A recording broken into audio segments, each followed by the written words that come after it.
दहिया पिया सुना दिन से दीवाना नीर दहिया पिया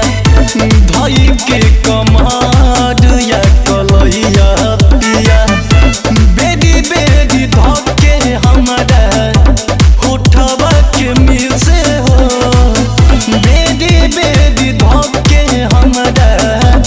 उठवा के किसे हो कि ना तुमको ऊपर हो ना तुमको नीचे हो तमर भतार रंग डाली बीच बीच हो